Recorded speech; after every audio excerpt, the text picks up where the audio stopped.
وحصل ما في الصدور إن ربهم بهم يومئذ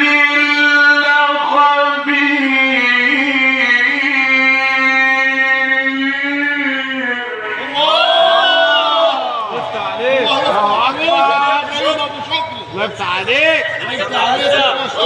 اقعد عشان عجزت عن الكلام خلاص يا ابو شكر والله ايه كمان ده دي البركه كلها اشرح صدرك يا الله إن ربهم بهم